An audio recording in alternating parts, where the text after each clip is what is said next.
of owning a cafe and other heroic deeds by Beware the Cicero. Chapter 103. Saturday, Part 7. The woman was walking them outside before she realized what was happening. Not that it mattered, really. She was glad to be away from the arena. She was glad that she wouldn't have to sit singled out in that stuffy room filled with other people who'd seen her lose at the very beginning. Not that she'd expected to win, really. Not that her winning would have meant anything. She wasn't Shoto, after all. Ah, here we are, Todoroki-chan. Blinking, she found herself at the doors of what she recognized to be the tea ceremony facility. Okay, so, are you ready? Ready? She asked, aroused rising. Isn't this the resting area? Yes, it is, Mai-san returned, her smile somehow softening. However, there are already people inside, she offered carefully. So, let's just take a deep breath and go in together, okay? Well, that was quite considerate of the woman, wasn't it? She'd come along for some privacy, some space, after all. Sighing, she nodded her understanding and lowered her eyes like she usually did, so she didn't have to engage with anyone. She'd just walk in, find a seat somewhere at the back of the room, and work on composing herself. Her father wouldn't be disappointed. He wouldn't say anything. She just didn't want to face his dismissal before getting to pull herself together, just as the nice man had said. That was at least something she could do, wasn't it? That way she wouldn't bring any further embarrassment to her family, would she? Right this way. Humming, she crossed her arms over her chest and followed after the dainty woman as the doors were opened. Then her bare feet stepping up and onto immaculate, highly polished floorboards, her shoulders slumping slightly as conversations she'd heard ghosting from the room they were approaching died down. Great.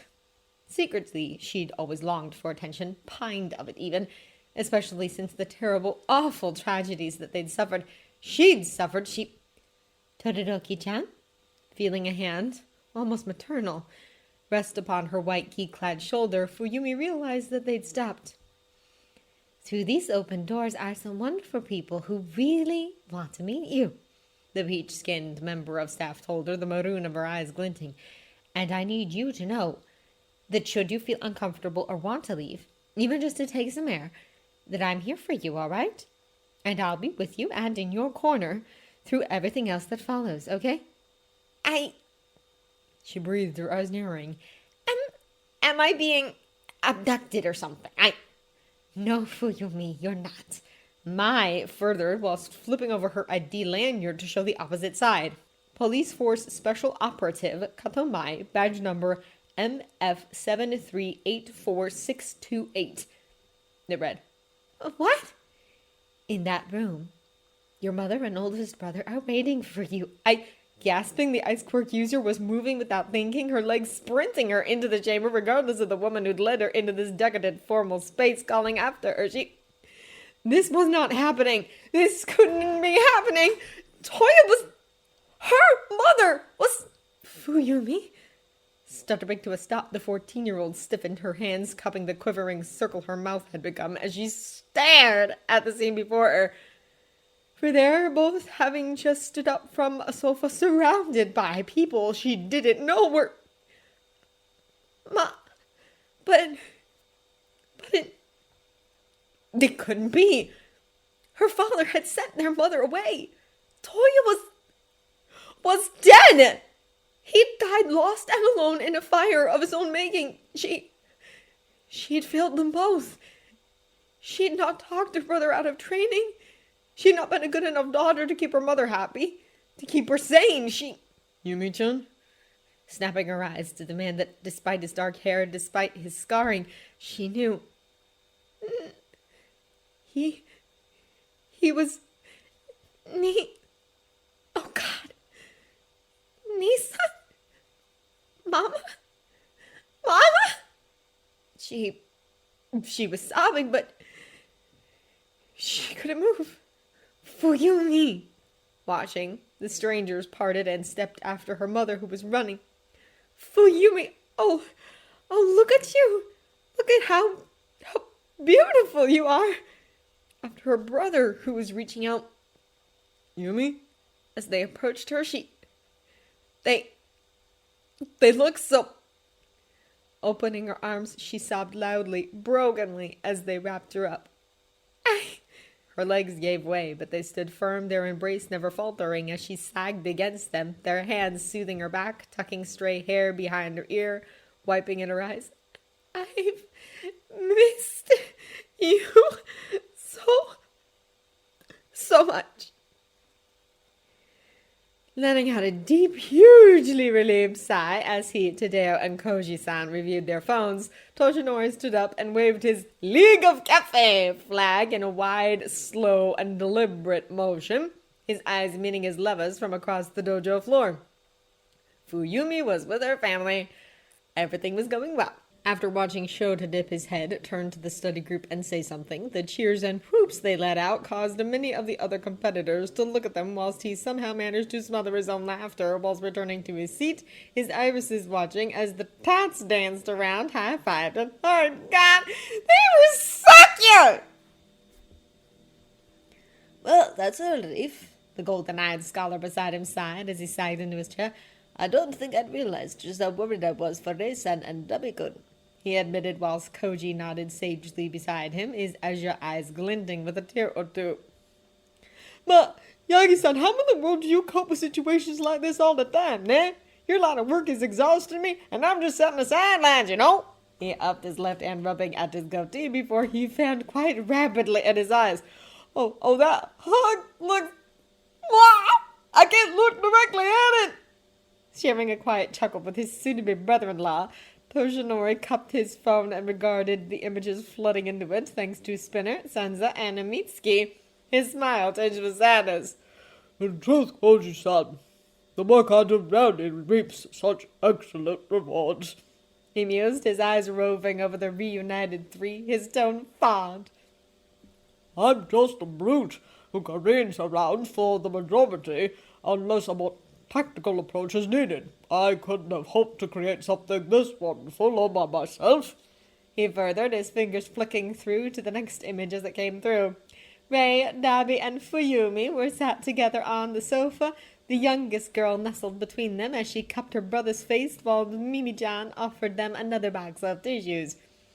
One that dear Inko hadn't started in yet, from the looks of it. The woman they'd helped to rescue from Osakawa Hospital looked so alive while she gently combed loving fingers through her daughter's hair and pressed kisses to her temple. The smile upon her lips was one of the most beautiful expressions he'd ever seen. Handsome and modest. Whatever does my brother see in you, huh? Blinking, Toshinori felt himself blushing at the compliment whilst Tadeo winked at him. And you were very much a part of making this wonderful thing happen, you know? By the time 11:15 rolled around, several more matches had taken place. Midoriya advances! And although his kids made him proud all day, every day, Rebecca advances! He really couldn't stop the bloom of pride burgeoning in his chest. Tominori advances! Not that winning was everything. However, to see them so buoyed by their victories, to see them validated by someone other than himself, Moto-sensei, and Takeo, well... Bakugo advances!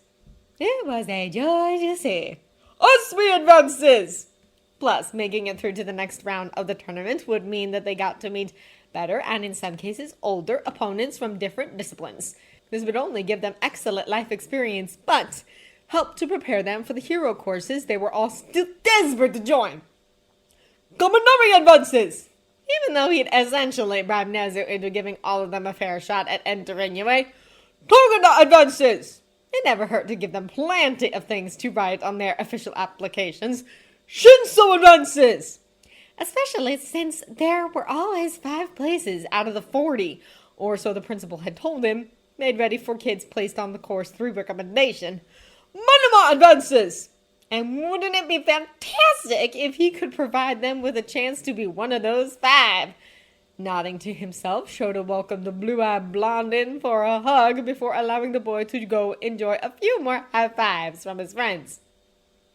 Shoji and Ojiro, too, had made it past this first stage, and to see them all not bragging about their accomplishments, but to animatedly talk about what they could have done better, what they would do better in their next rounds, spread the smile he wore even further across his face. Such good kids.